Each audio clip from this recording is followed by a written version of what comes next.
दोस्तों, वामन पुराण नाम से तो वैष्णव पुराण लगता है क्योंकि इसका नामकरण विष्णु के वामन अवतार के आधार पर किया गया है, किंतु वास्तव में है शैव पुराण है। इसमें शैव मत का विस्तार पूर्वक वर्णन मिलता है।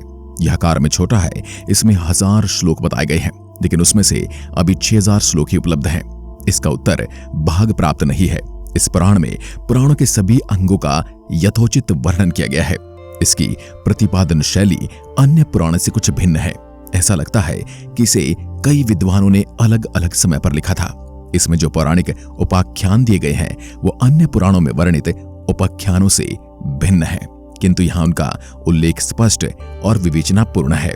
इस पुराण के कुछ अन्य उपाख्यानों में प्रहलाद की कथा, अंधकासुर की कथा, ताड़कासुर की कथा, महिषासुर वध की कथा, दुर्गा सप्तशती, देवी महात्म्य, बहन चरित्र, चंडमुंड और शुंभ निशुंभ वध की कथा, चित्रांगदा विवाह, जंब कुजंब वध की कथा, धुंध पराजय आदि की कथा, अनेक तीर्थों का वर्णन तथा राक्षस कुल के राजाओं का वर्णन आदि प्राप्त होता है। शैव पुराण होते हुए वामन पुराण में भगवान विष्णु को कहीं भी कमतर नहीं दिखाया गया है। एक विशेष बात यह कि इस पुराण का नामकरण जिस राजा बलि और वामन चरित्र पर किया गया है उसका वर्णन यद्यपि इसमें 2 बार किया गया है, परंतु वह बहुत ही संक्षेप में है। वामन पुराण में कुर्म कल्प के वृतांत का वर्णन है और त्रिवर्ण की कथा है। यह पुराण 2 भागों में युक्त है और वक्ता श्रोता दोनों के लिए शुभ कारक है। इसमें पहले पुराण के विषय में प्रश्न है, फिर ब्रह्मा जी के शिरच्छेद की कथा, कपाल मोचन का आख्यान और दक्ष यज्ञ विध्वंस का वर्णन है।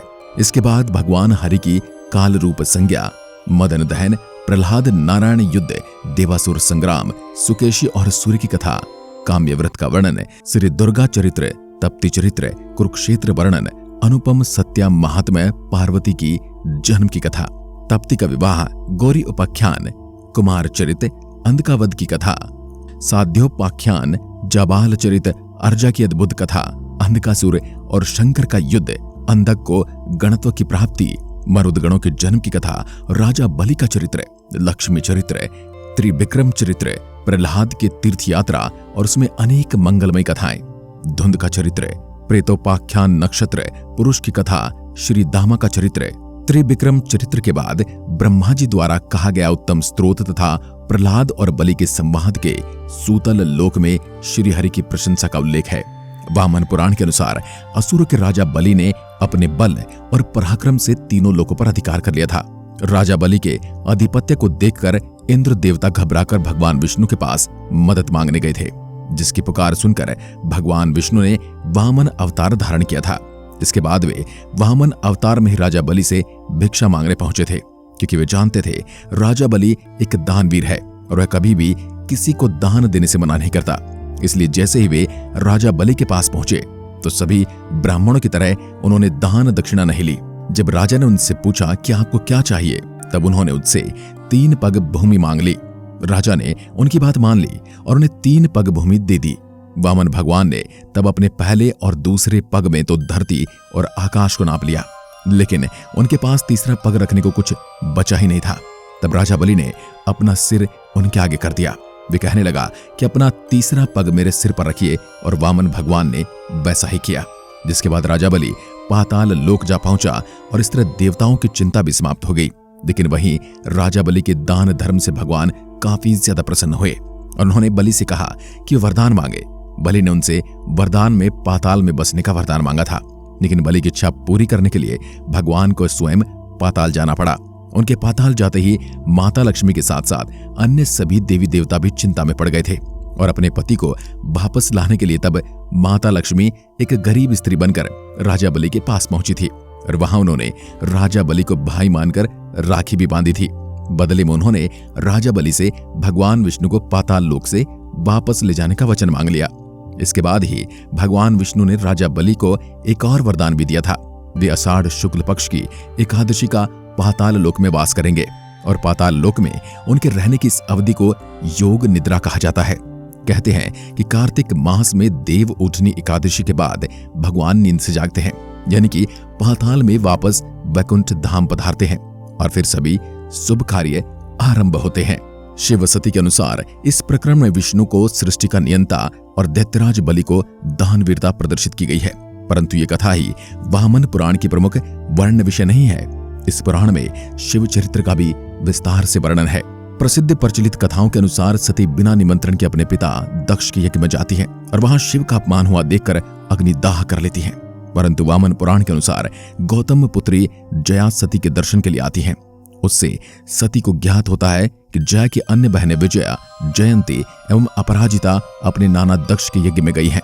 इस बात को सुनकर सती शिव को निमंत्रण न आया जानकर शोक में डूब जाती है और वहीं भूमि पर गिरकर अपने प्राण त्याग देती है। यह देख शिव की आज्ञा से वीरभद्र अपनी सेना के साथ जाते हैं और दक्ष यज्ञ का विध्वंस कर देते हैं। वामन पुराण में काम दहन की कथा भी सर्वत्र भिन्न है। इसमें दिखाया गया है कि शिव जब दक्ष यज्ञ का विध्वंस कर रहे थे तब कामदेव ने उन पर उन्माद, संताप और विजृंभण नामक 3 बाण चलाए, जिससे शिव विक्षिप्त होकर सती के लिए विलाप करने लगे। व्यथित होकर उन्होंने वे बाण कुबेर के पुत्र पांचालिक को दे दिए। जब कामदेव फिर बाण चलाने लगा तो शिव भागकर दारू कवन में चले गए। वहां तपस्यारत ऋषियों की पत्नी उन पर आसक्त हो गई। इस पर ऋषियों ने शिवलिंग खंडित होकर गिरने का श्राप दे दिया। शाप के कारण जब शिवलिंग धरती पर गिर पड़ा तब सभी ने देखा कि उस लिंग का तो कोई और छोर ही नहीं है। इस पर सभी देवगण शिव की स्तुति करने लगे।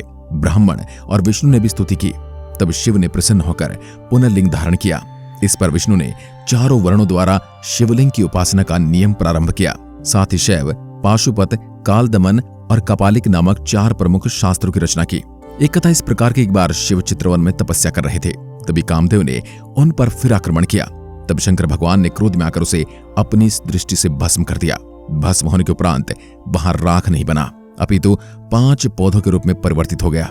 वे पौधे दुक्मदृष्ट, चंपक, बकुल, पाटल्य और जाति पुष्प कहलाए। इस प्रकार वामन पुराण में कामदेव के भस्म होकर अनंग हो जाने का वर्णन नहीं मिलता, बल्कि वह सुगंधित फूलों के रूप में परिवर्तित हो गया। वामन पुराण की कथा सुनने से स्वाभाविक पुण्य लाभ तथा अंतःकरण की शुद्धि हो जाती है। साथ ही मनुष्य को ऐतिहासिक और परालौकिक हानि लाभ का भी यथार्थ ज्ञान हो जाता है। जीवन से घोर संतप्त को मिटाने वाली, अशांति, चिंता, पाप एवं दुर्गति को दूर करने वाली तथा मोक्ष को प्रदान करने वाली यह अद्भुत वामन पुराण की कथा है। आज के लिए बस इतना ही।